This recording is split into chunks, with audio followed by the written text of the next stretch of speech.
Hello friends, Vishnu Shalini latest review. Vishnu നസീറിൻ്റെ ഗുണ്ടകളെ എടുത്തിട്ട് ചവിട്ടി മെതിച്ച് ഒരു പരുവമാക്കിയിട്ടുണ്ട്. അവിടെ നിന്ന് എങ്ങനെയൊക്കെ ഏന്തി വലിഞ്ഞ അവന്മാർ ഓടിപ്പോയി ജീപ്പിൽ കയറി അങ്ങ് പോകുന്നുണ്ട്.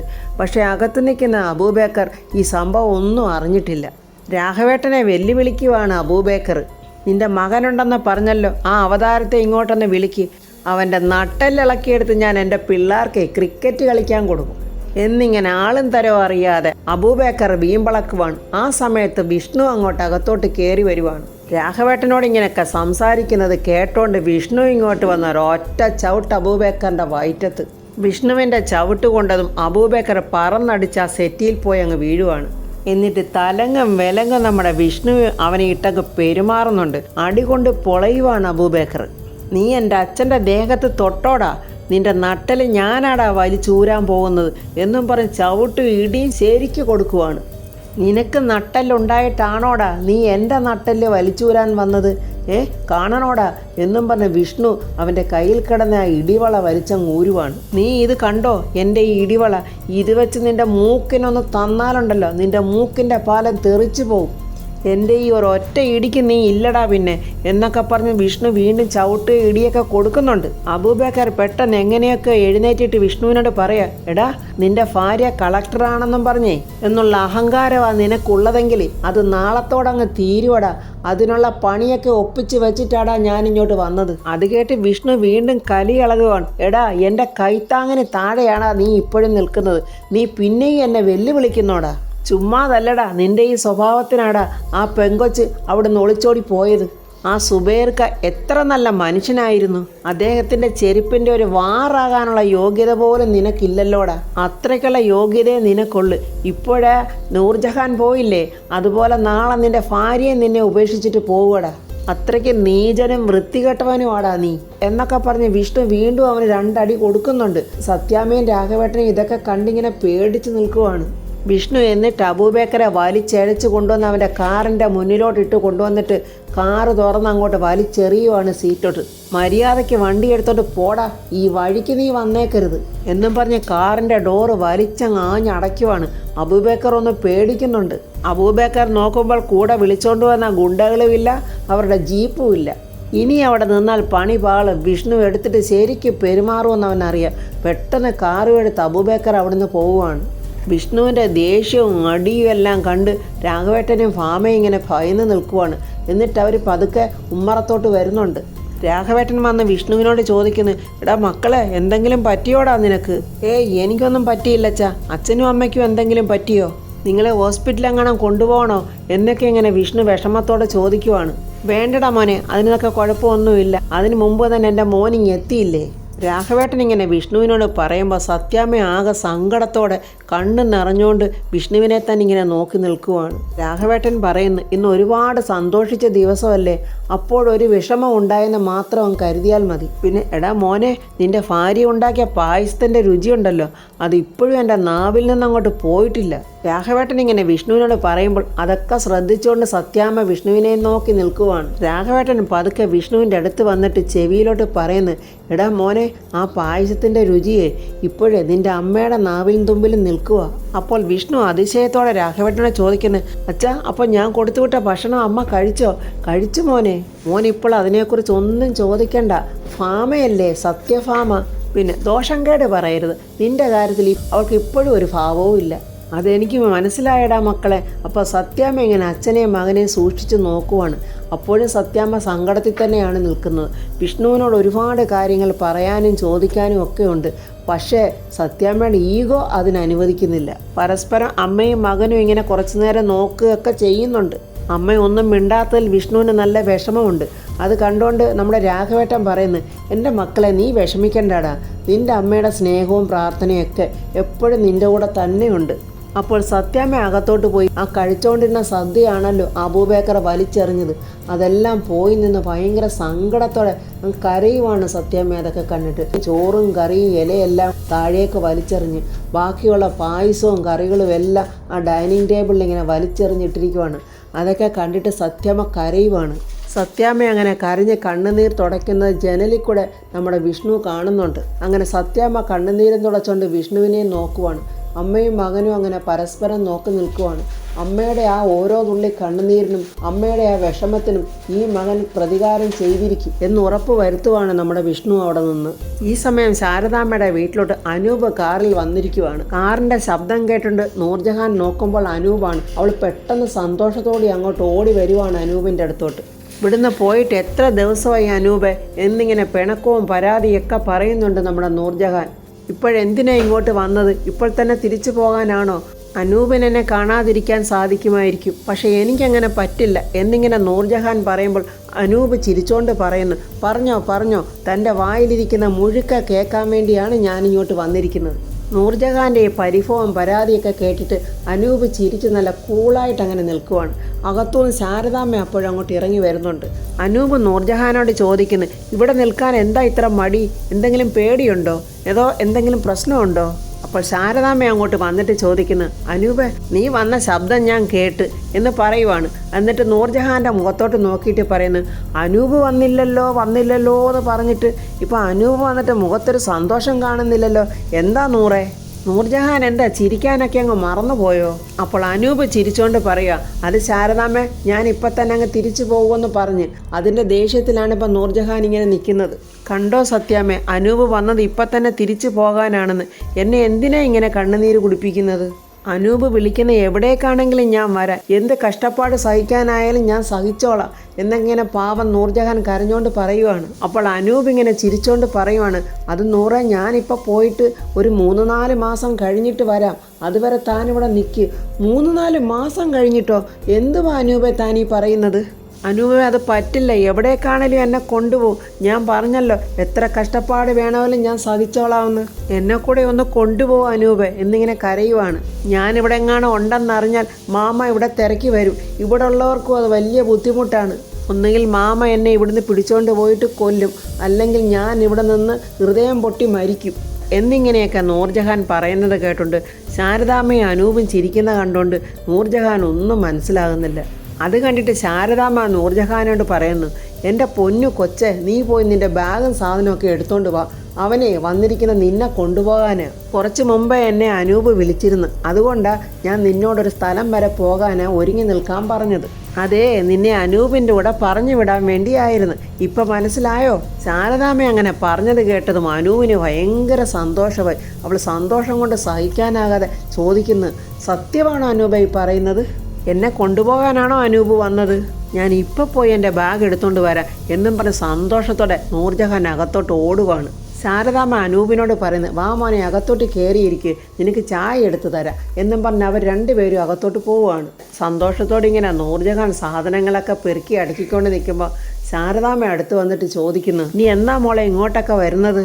അതിനെന്താ ശാരദാമ്മ, എപ്പോൾ വേണമെങ്കിലും വരാമല്ലോ, എനിക്ക് ശാരദാമ്മയെ കാണണമെന്ന് തോന്നുമ്പോഴൊക്കെ വരാമല്ലോ.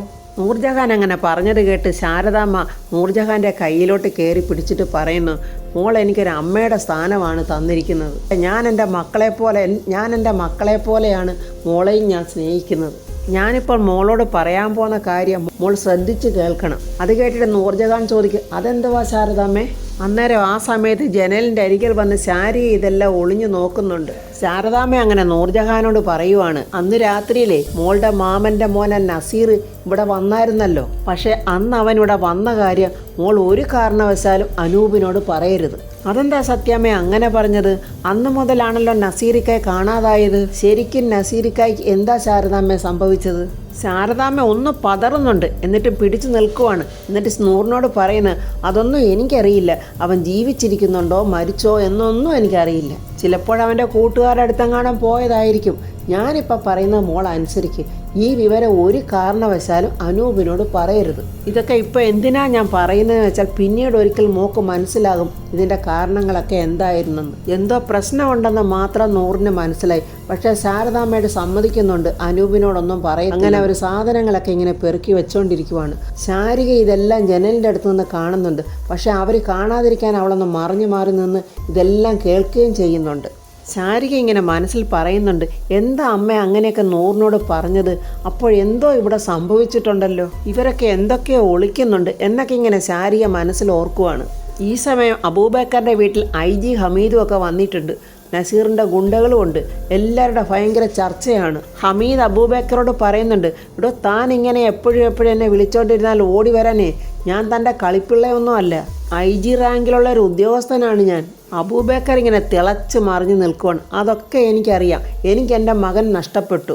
എൻ്റെ ഭാര്യ പോലും ഇപ്പോൾ എൻ്റെ ശത്രുപക്ഷത്താണ് നിൽക്കുന്നത്. പക്ഷെ അവളുണ്ടല്ലോ, ആ നൂർജഹാൻ, അവൾ എന്നെ ഇങ്ങനെ കൊള്ളരുതാത്തവനാക്കിയിട്ടേ ആരുടെ കൂടെയും പോയി സുഖമായിട്ട് അങ്ങനെ ജീവിക്കണ്ട.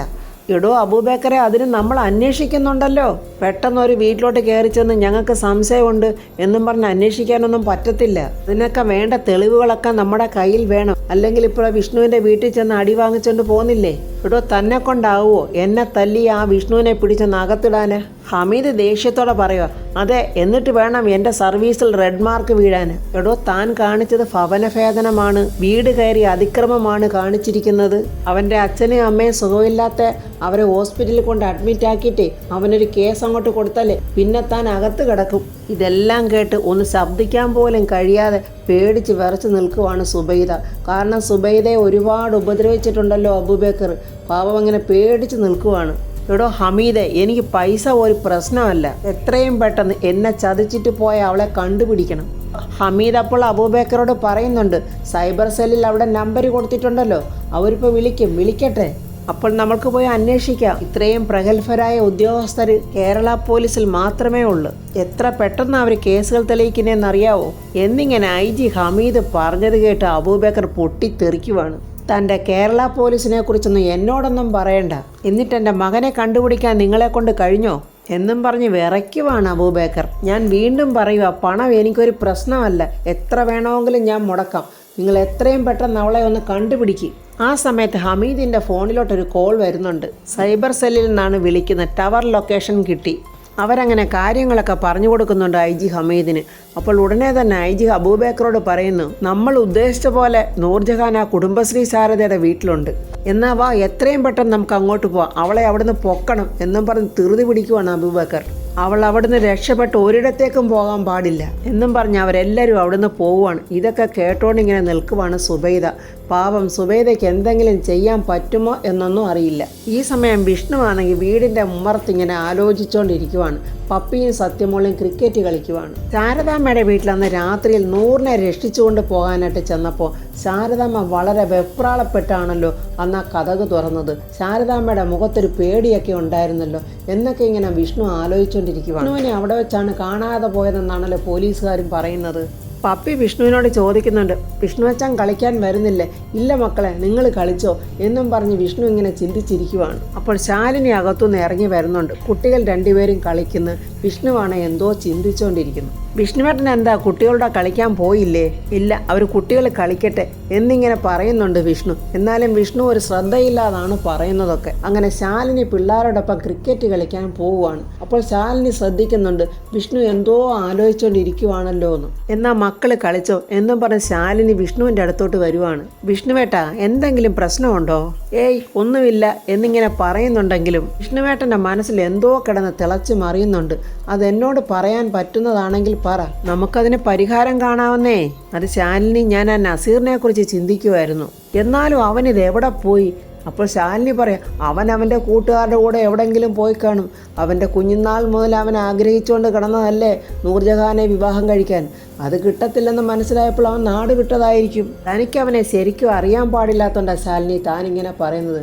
അവനങ്ങനെ ഓടിപ്പോകുന്ന സൈസൊന്നും അല്ല. അവനെ അങ്ങനെ മാറ്റി നിർത്താനോ ഒന്നും പറ്റില്ല. അവൻ്റെ കൂട്ടുകാരൊക്കെ അത്തരം ആൾക്കാരാണ്. അവരെക്കുറിച്ച് തനിക്ക് അറിയാത്തതുകൊണ്ടാണ്. എന്തിനും പോകുന്ന കൂട്ടുകാരും ഇവന് വേണ്ടി എന്തും സാധിച്ചു കൊടുക്കാൻ പറ്റുന്നവരുമാണ് അവർ. അപ്പോൾ പിന്നെ നസീറിന് എന്താണ് സംഭവിച്ചത്? ഇതിനൊക്കെ ഉത്തരം കിട്ടണമെങ്കിൽ അവൻ തിരിച്ചു വന്നേ പറ്റൂ. ശാലിനി പറയുന്നു, അവൻ ഒരുപാട് ശത്രുക്കളൊക്കെ ഉള്ളതല്ലേ വിഷ്ണുവേട്ടാ, അങ്ങനെ ഏതെങ്കിലും ചതിയിൽ പോയി പെട്ടതായിരിക്കും. അപ്പോൾ വിഷ്ണു വിഷമത്തോടെ പറയുന്നുണ്ട്, അവസാനം ആ ചതിയുടെ പിന്നിൽ എത്തുന്നത് പോലീസുകാർ ശാരദാമ്മയുടെ വീട്ടിലായിരിക്കും. അതിന് എൻ്റെ അമ്മയ്ക്ക് എന്താ വിഷ്ണുവേട്ടാ കുഴപ്പം? നസീർ അവസാനമായിട്ട് ചെന്നത് കുടുംബശ്രീ ശാരദയുടെ വീട്ടിലാണ് എന്ന് നസീറിന്റെ ബാപ്പ പോലീസിൽ പരാതി കൊടുത്തിട്ടുണ്ട്. അപ്പോൾ പോലീസ് പിന്നെ അവിടെയല്ലേ അന്വേഷിച്ചെത്തത്തുള്ളൂ. വിഷ്ണു ഇങ്ങനെ പറഞ്ഞതൊക്കെ കേട്ട് ശാലിനി ഒരു വിഷമത്തിൽ ഇങ്ങനെ ചിന്തിച്ചുകൊണ്ടിരിക്കുവാണ്. ഈ സംശയങ്ങൾക്കൊക്കെ ഉത്തരം കിട്ടണമെങ്കിൽ നസീർ തിരിച്ചു വരണം, അല്ലെങ്കിൽ പിന്നെ ഈ സംശയത്തിന്റെ നിഴൽ ഇങ്ങനെ ജീവിതകാലം മുഴുക്ക ജീവിക്കേണ്ടി വരും എന്നിങ്ങനെ ശാലിനിയോട് പറഞ്ഞിട്ട് വിഷ്ണു വീണ്ടും അന്നത്തെ രാത്രിയെക്കുറിച്ചൊക്കെ ഇങ്ങനെ ഓർക്കുവാണ്. ഈ സമയത്ത് സത്യാമ്മ ഒരു കടയിൽ കുറച്ച് പലഹാരങ്ങളൊക്കെ കൊണ്ടുവന്ന് കൊടുക്കുന്നുണ്ട്. അങ്ങനെ ആ കടക്കാരനോട് പലഹാരത്തെക്കുറിച്ച് സംസാരിച്ചുകൊണ്ട് നിൽക്കുമ്പോൾ ഒരു കാർ അവിടെ വന്ന് നിന്നിട്ട് ഡ്രൈവർ അതിൽ നിന്ന് ഇറങ്ങി അങ്ങോട്ട് വരുവാണ് ആ കടയിലോട്ട്. അങ്ങനെ ഡ്രൈവർ വന്ന് കടക്കാരനോട് ഒരു കുപ്പി വെള്ളമെന്ന് പറഞ്ഞിട്ട് തിരിഞ്ഞു നോക്കുമ്പോൾ കാണുന്നത് സത്യാമ്മയാണ്. സത്യാമ്മ അപ്പോൾ ആ സതീശനോ എന്തൊക്കെയുണ്ട് വിശേഷം എന്നൊക്കെ ആ വന്ന ഡ്രൈവറോട് ചോദിക്കുന്നുണ്ട്. കുഴപ്പമില്ല സത്യാമ്മ, ഇങ്ങനെയൊക്കെ അങ്ങ് പോകുന്നു. ആ സത്യാമ്മയുടെ ബിസിനസ്സൊക്കെ എങ്ങനെ പോകുന്നു? അതും കുഴപ്പമില്ല എന്ന് സത്യാമ്മയും പറയുവാണ്. ആ കാറിൽ അവിടെ അങ്ങോട്ട് വന്നത് ADM ജോണായിരുന്നു. ജോണിന് വേണ്ടിയായിരുന്നു സതീശൻ വെള്ളം മേടിക്കാൻ വന്നത്. അങ്ങനെ വെള്ളവും മേടിച്ചോണ്ട് സതീശൻ കൊണ്ടുവന്ന് ജോണിന് കൊടുത്തു. ജോൺ സതീശനോട് ചോദിക്കുന്നു, താൻ ആരോടാടോ ഇത്രയും നേരം സംസാരിച്ചുകൊണ്ട് വന്നത്? അയ്യോ, അത് സാറിന് മനസ്സിലായില്ലേ, സത്യഭാമ. ജോൺ അപ്പോൾ ആ കാറിലിരുന്നുകൊണ്ട് നമ്മുടെ സത്യാമ്മ ഇങ്ങനെ നല്ലതുപോലെ നോക്കുന്നുണ്ട്. എന്തോ ഒരു കുനിഷ്ഠ ബുദ്ധി അവൻ്റെ മനസ്സിൽ തോന്നുന്നുണ്ട്. ഇനി സത്യാമ്മയെ വെച്ച് ശാലിനിക്ക് എന്തെങ്കിലും പണി കൊടുക്കാൻ പറ്റുമോ എന്നുള്ള ചിന്തയിലാണെന്ന് തോന്നുന്നു. അപ്പോൾ ഫ്രണ്ട്സ്, IG ഹമീദും അബൂബക്കറും അവിടെ ചെല്ലുമ്പോൾ നൂർജഹാനെയും അനൂപിനെയും കിട്ടുമോ, അഥവാ അവരുടെ കയ്യിൽ കിട്ടിയാൽ എന്തായിരിക്കും അവർ ചെയ്യാൻ പോകുന്നത് എന്നുള്ള റിവ്യൂമായി നമുക്ക് നാളെ കാണാം. എൻ്റെ ഈ റിവ്യൂ ഇഷ്ടപ്പെട്ട ലൈക്കും കമൻസും, സബ്സ്ക്രൈബ് ചെയ്യാത്തവർ സബ്സ്ക്രൈബ് ചെയ്യണേ.